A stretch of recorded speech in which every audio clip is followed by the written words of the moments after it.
आज हमने chapter number 4 की एक्सरसाइज स्टार्ट करनी है। चैप्टर हमारा कल एंड हो गया था, तो आज सबसे पहले हम डिस्कस करने लगे हैं शॉर्ट क्वेश्चंस। ऑलरेडी ये बात मैं आपको बता चुका हूँ, किसी भी चैप्टर के एंड पे जो शॉर्ट क्वेश्चंस होते हैं मोस्ट इम्पॉर्टेंट होते हैं और पेपर के अंदर 44 मार्क्स के ये होते हैं, तो इसलिए इनको कोशिश किया करें, फौरन याद कर लिया करें।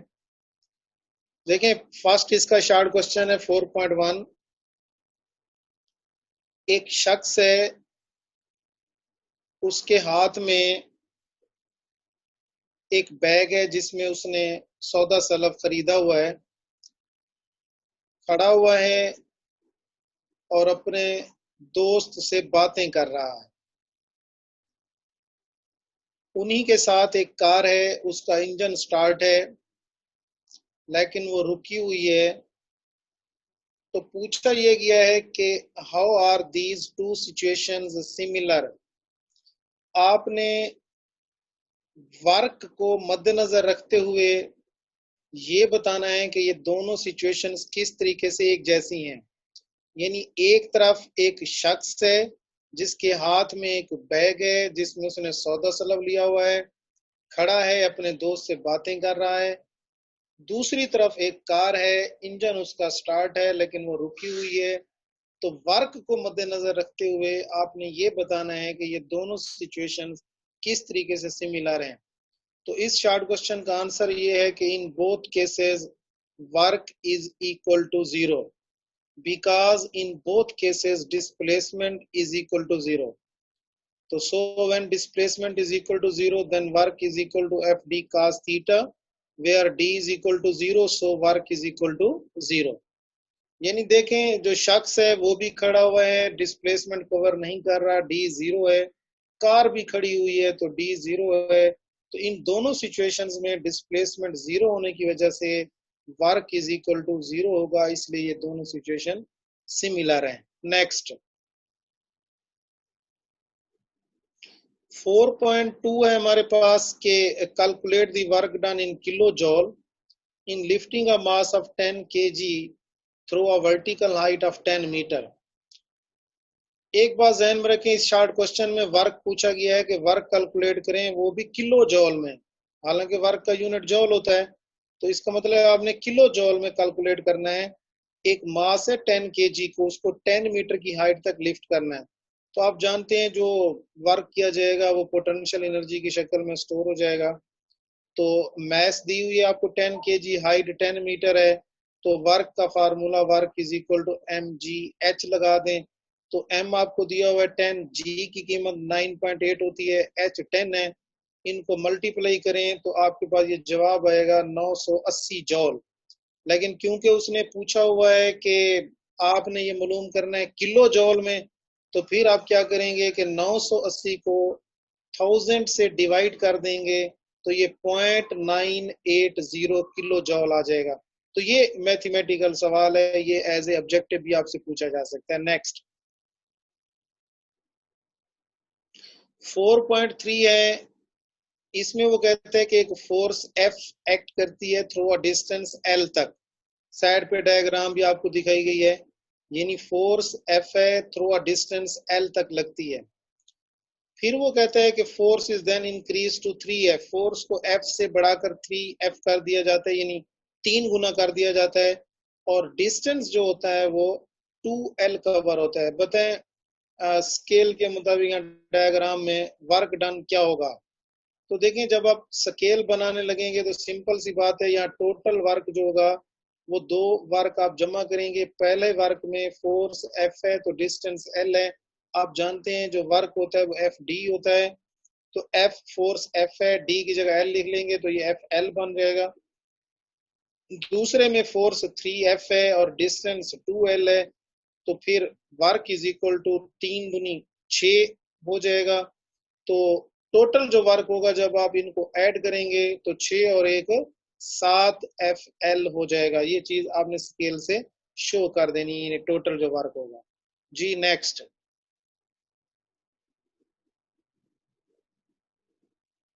4.4 है, इसमें दो केसेस हैं, आपने बताना है कि किस केस में वर्क ज्यादा होगा।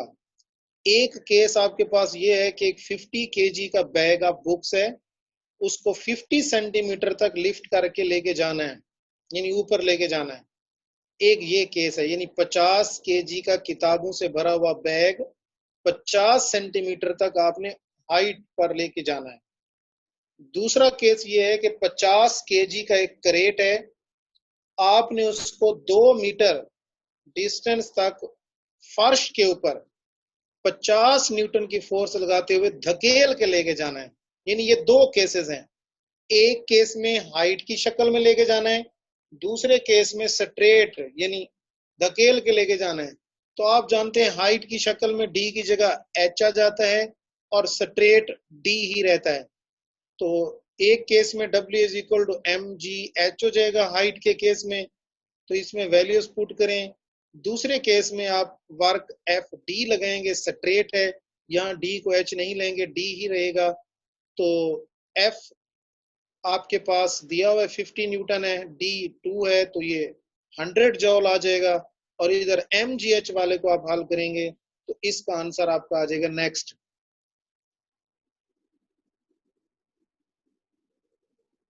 एक का जवाब आ गया 245 जॉल और दूसरे का आ गया 100 जॉल। तो यहां से ये साबित होता है कि more work is done in case number 1, यानी उस केस में जब आप 50 केजी का बुक्स ऑफ बैग है वो आप 50 सेंटीमीटर हाइट की तरफ लेके जा रहे हैं, तो आपका वर्क ज्यादा होगा एज कंपेयर टू दी जो आपने 50 केजी का एक करेट है, 2 मीटर तक आपने 50 न्यूटन की फोर्स लगा के उसको घसीटा है। तो ये दो केस हो गए जी। नेक्स्ट 4.5 है, an object has 1 जॉल of potential energy, explain what does it mean. देखें एक ऑब्जेक्ट है, उसके पास 1 जॉल पोटेंशियल एनर्जी है, तो इससे क्या मुराद है। अब देखें हम ये बात जानते हैं कि energy is defined as the ability of a body to do work. किसी भी बॉडी के अंदर काम करने की जो एहलियत होती है वो एनर्जी कहलाती है। तो so an object has 1 joule of potential energy, it means that a body has capacity to do work of 1 joule। तो इसका मतलब ये हुआ कि बॉडी के अंदर कैपेसिटी है 1 जॉल वर्क करने की।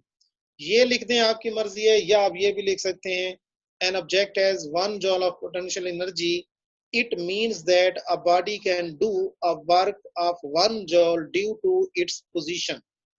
क्योंकि जो पोटेंशियल एनर्जी होती है पोजीशन की वजह से होती है, तो यहाँ से ये पता चलता है कि 1 जॉल पोटेंशियल एनर्जी से मुराद ये है कि एक बॉडी जो है can do work 1 joule due to its position जी। नेक्स्ट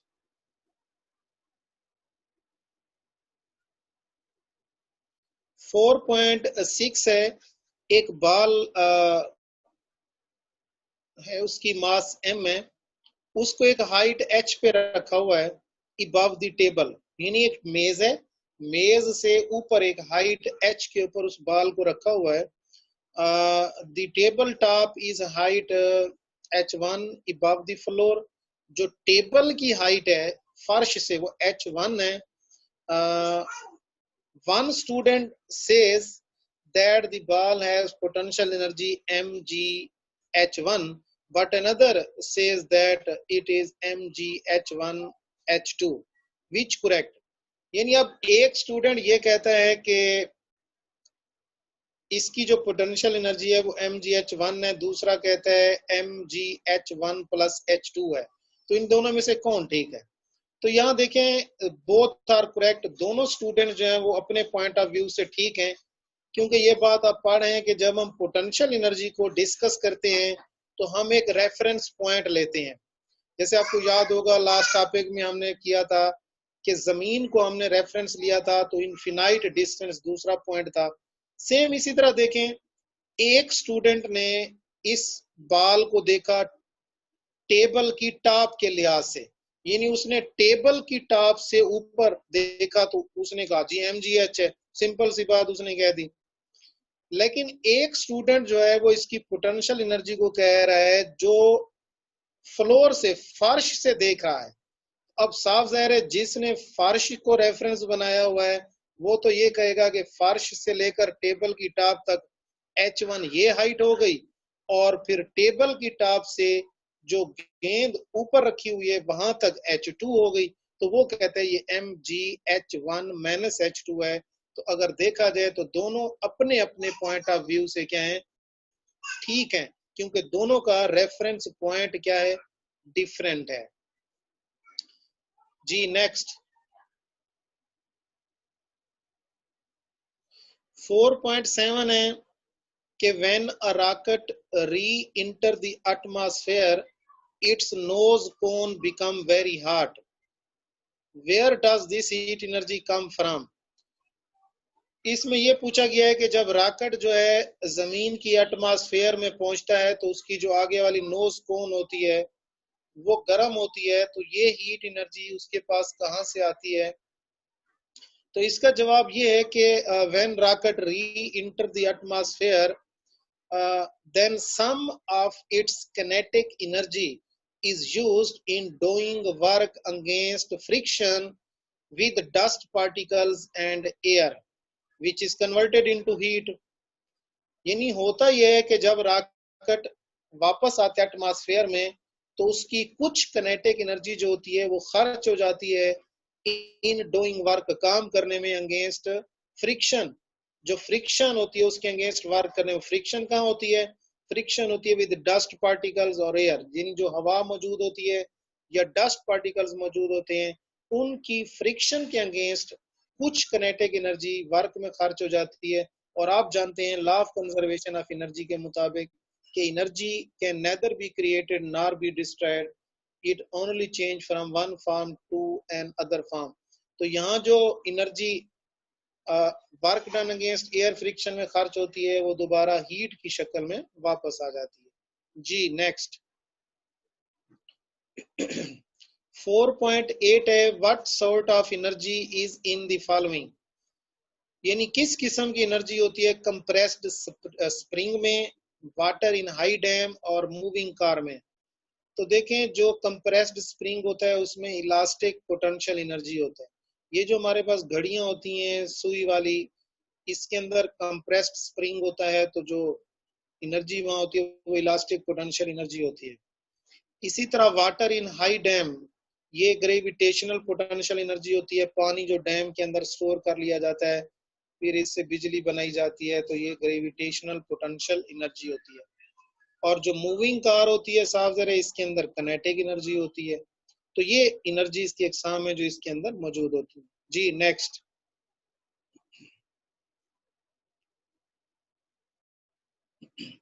4.9 है a girl drops a cup from a certain height, एक खास हाइट से एक लड़की एक कप को गिरा देती है, विच ब्रेक्स जो टूट जाता है, into pieces, what energy changes are involved.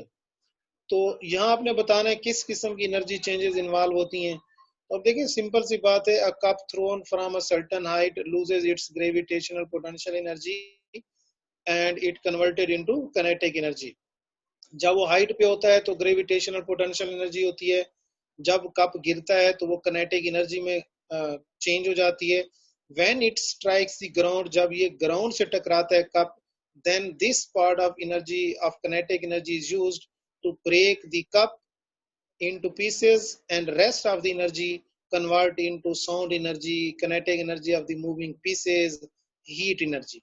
यानी होता यह है कि जब कप हाइट के ऊपर है तो ग्रेविटेशनल पोटेंशियल एनर्जी है, जब कप नीचे की तरफ आता है तो वो किनेटिक एनर्जी में चेंज हो जाती है। फिर यही किनेटिक एनर्जी जो है मजीद चेंज हो जाती है क्योंकि कुछ इसमें से खर्च हो जाती है उस कप को ब्रेकअप करने में, कुछ कन्वर्ट हो जाती है साउंड एनर्जी में, और कुछ पीसेस जो होते हैं मूव करते हैं इधर उधर उनकी किनेटिक एनर्जी में, और कुछ हीट एनर्जी में कन्वर्ट हो जाती है। जी नेक्स्ट 4.10 है हमारे पास, लास्ट इसका short question. A boy uses a catapult to throw a stone which accidentally smashes a greenhouse window। तो यहाँ भी पॉसिबल चेंजेस बतानी है एनर्जी। एक लड़का है, उसने एक गुलेल जो है उससे एक स्टोन को फेंका और वो अचानक जो है ना एक्सीडेंटल एक ग्रीन हाउस विंडो को जाके लगा, जिसका शीशा टूट गया। तो यहाँ पॉसिबल एनर्जी चेंजेस बताएं। तो देखें, जब स्टोन उसने डाला होगा गुलेल के अंदर और उसको खींचा होगा, तो यहाँ ये हुआ होगा कि उसके अंदर इलास्टिक पोटेंशियल एनर्जी आ जाती है। जब उसने छोड़ा स्टोन को, तो इलास्टिक पोटेंशियल एनर्जी फिर चेंज हो जाती है कनेटिक एनर्जी के अंदर, और फिर ये एनर्जी जाके यूज होती है उसको ब्रेकअप करने के लिए। कुछ कनेटिक एनर्जी ऑफ पीसेस में कन्वर्ट हो जाती है, कुछ साउंड में और हीट में कन्वर्ट हो जाती है। तकरीबन इन दोनों का 4.9 और 10 का आंसर सेम है। सिर्फ फर्क ये है कि वहां ग्रेविटेशनल पोटेंशियल एनर्जी कन्वर्ट होती है कनेटिक में, और यहाँ इलास्टिक पोटेंशियल एनर्जी कन्वर्ट होती है कनेटिक एनर्जी के अंदर। तो ये तो थे हमारे शॉर्ट आंसर्स इस चैप्टर के। इस चैप्टर के अंदर फॉर योर इंफॉर्मेशन के अंदर बहुत सारी मालूमात खड़ी हैं ऑब्जेक्टिव के पॉइंट ऑफ व्यू से, पावर के साथ रिलेटेड खड़ी हैं। इसी तरह आपको ओरिजिनल सोर्स ऑफ एनर्जीज वो मिलेगी, किन की क्या होती है। तो और भी बहुत सारी चीजें हैं आपकी मालूमात के लिए साइडों पे खड़ी हैं, ऑब्जेक्टिव के पॉइंट ऑफ व्यू से भी मोस्ट इम्पॉर्टेंट हैं, तो उनको भी आप जरूर याद करेंगे।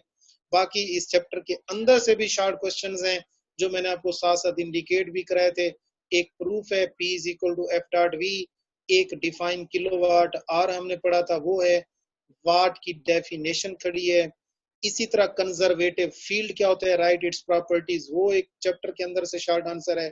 एक और आपको बताया था show that work done along closed path is equal to zero, वो भी चैप्टर के अंदर से एक शॉर्ट आंसर है।